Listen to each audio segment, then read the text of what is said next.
हरीश नाम का एक लड़का था। उसको दौड़ने का बहुत शौक था। वह कई मैराथन में हिस्सा ले चुका था, परंतु वह किसी भी रेस को पूरा नहीं करता था। एक दिन उसने ठान लिया कि चाहे कुछ भी हो जाए वह रेस पूरी जरूर करेगा। अब रेस शुरू हुई। हरीश ने भी दौड़ना शुरू किया। धीरे दो सारे धावक आगे निकल रहे थे, मगर अब हरीश थक गया था। वह रुक गया। फिर उसने खुद से बोला, अगर मैं दौड़ नहीं सकता तो कम से कम चल तो सकता हूँ। उसने ऐसा ही किया। वह धीरे दो चलने लगा, मगर वह आगे जरूर बढ़ रहा था। अब वह बहुत ज्यादा थक गया था और नीचे गिर पड़ा। उसने खुद को बोला कि वह कैसे भी करके आज दौड़ को पूरी जरूर करेगा। वह जिद करके वापस उठा, लड़खड़ाते हुए आगे बढ़ने लगा और अंततः वह रेस पूरी कर गया। माना कि वह रेस हार चुका था, लेकिन आज उसका विश्वास चरम पर था, क्योंकि आज से पहले रेस को कभी पूरा ही नहीं कर पाया था। वह जमीन पर पड़ा हुआ था, क्योंकि उसके पैरों की मांसपेशियों में बहुत खिंचाव हो चुका था। लेकिन आज वह बहुत खुश था, क्योंकि आज वह हार कर भी जीता था। दोस्तों, हम भी तो इस तरह की गलती करते हैं हमारी लाइफ में। कभी भी अगर कोई परेशानी होती है तो उस काम को नहीं करते और छोड़ देते हैं। अगर आप एक स्टूडेंट हो और रोज 10 HR की स्टडी करते हो और किसी दिन कोई परेशानी की वजह से आप पढ़ाई नहीं करते, मगर आपको भले ही 5 HR मिले, पढ़ना जरूर चाहिए। हरीश की कहानी से हमें यही सीखने को मिलता है कि अगर हम लगातार आगे बढ़ते रहे तो एक दिन हम हारकर भी जीत जाएंगे। छोटे छोटे कदम बढ़ाते जाओ और आगे बढ़ते जाओ, यही सफलता का नियम है। अगर आपको भी ये मोटिवेशनल स्टोरी अच्छी लगी हो तो कमेंट के माध्यम से हमें जरूर बताएं। अगर आप और भी मोटिवेशनल स्टोरी को पढ़ना चाहते हो तो आप बिल्कुल सही जगह हो। यहाँ पर आपको काफी सारी मोटिवेशनल स्टोरीज का संग्रह मिलेगा, जो आपको जीवन में आगे बढ़ने की प्रेरणा देगा। कुछ लोग हमेशा परिस्थितियों को ही दोष देते हैं। यह मोटिवेशनल स्टोरी ऐसी है जिसको सुनकर आपकी आंखें खुल सकती है। इस कहानी को जल्दी से जल्दी शुरू करते हैं। काफी समय पहले की बात है दोस्तों। एक आदमी रेगिस्तान में फंस गया था। वह मन ही मन अपने आप को बोल रहा था कि यह कितनी अच्छी और सुंदर जगह है। अगर यहाँ पर पानी होता तो यहाँ पर कितने अच्छे अच्छे पेड़ उग रहे होते, और यहाँ पर कितने लोग घूमने आना चाहते होंगे।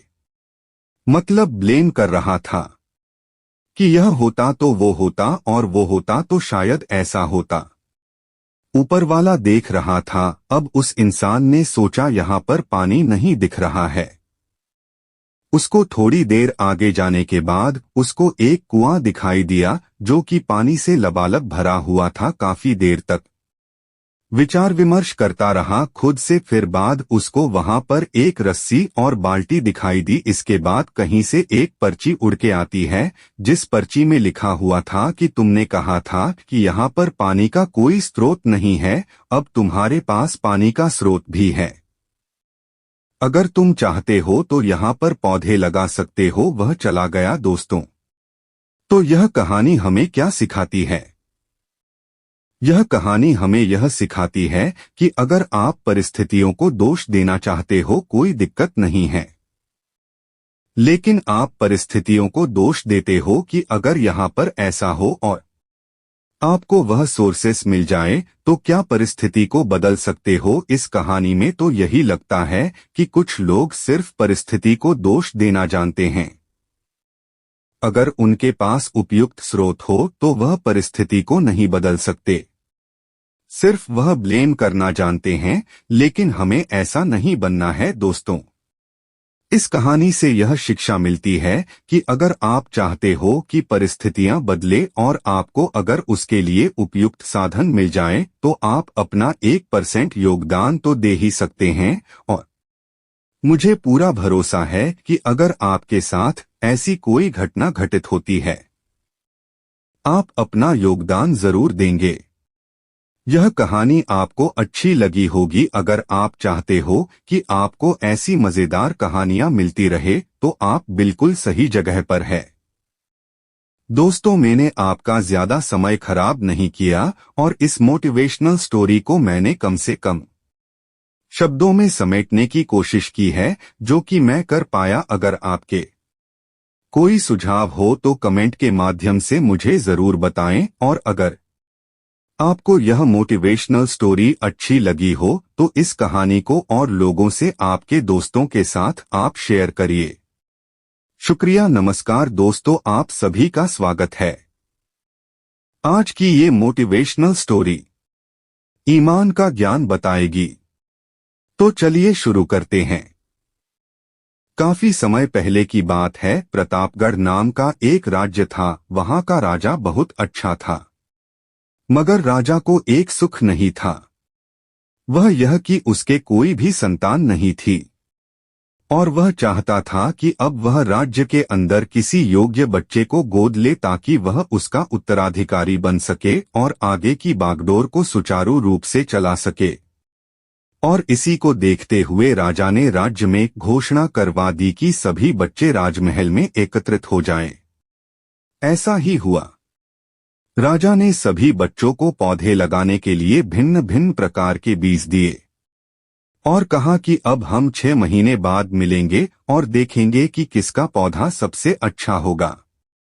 महीना बीत जाने के बाद भी एक बच्चा ऐसा था जिसके गमले में वह बीज अभी तक नहीं फूटा था, लेकिन वह रोज उसकी देखभाल करता था और रोज पौधे को पानी देता था। देखते ही देखते 3 महीने बीत गए। बच्चा परेशान हो गया। तभी उसकी मां ने कहा कि बेटा धैर्य रखो, कुछ बीजों को फलने में ज्यादा वक्त लगता है। और वह पौधे को सींचता रहा। 6 महीने हो गए। राजा के पास जाने का समय आ चुका था, लेकिन वह डर हुआ था कि सभी बच्चों के गमलों में तो पौधे होंगे और उसका गमला खाली होगा। लेकिन वह बच्चा ईमानदार था और सारे बच्चे राजमहल में आ चुके थे। कुछ बच्चे जोश से भरे हुए थे, क्योंकि उनके अंदर राज्य का उत्तराधिकारी बनने की प्रबल लालसा थी। अब राजा ने आदेश दिया, सभी बच्चे अपने अपने गमले दिखाने लगे। मगर एक बच्चा सहमा हुआ था, क्योंकि उसका गमला खाली था। तभी राजा की नजर उस गमले पर गई। उसने पूछा, तुम्हारा गमला तो खाली है। तो उसने कहा, लेकिन मैंने इस गमले की 6 महीने तक देखभाल की है। राजा उसकी ईमानदारी से खुश था कि उसका गमला खाली है, फिर भी वह हिम्मत करके यहाँ आ तो गया। सभी बच्चों के गमले देखने के बाद राजा ने उस बच्चे को सभी के सामने बुलाया। बच्चा सहम गया और राजा ने वह गमला सभी को दिखाया। सभी बच्चे जोर से हंसने लगे। राजा ने कहा, शांत हो जाइए, इतने खुश मत होइए। आप सभी के पास जो पौधे हैं वो सब बंजर है। आप चाहे कितनी भी मेहनत कर ले, उनसे कुछ नहीं निकलेगा। लेकिन असली बीज यही था। राजा उसकी ईमानदारी से बेहद खुश हुआ और उस बच्चे को राज्य का उत्तराधिकारी बना दिया गया। लेकिन हमें इस कहानी से क्या सीखने को मिला? मेरे हिसाब से अपने अंदर ईमानदारी का होना बहुत जरूरी है। अगर हम खुद के साथ ईमानदार हैं तो जीवन के किसी न किसी पड़ाव में सफल हो ही जाएंगे, क्योंकि हमारी औकात हमें ही पता होती है। हम खुद को पागल बनाकर खुद का ही नुकसान करते हैं।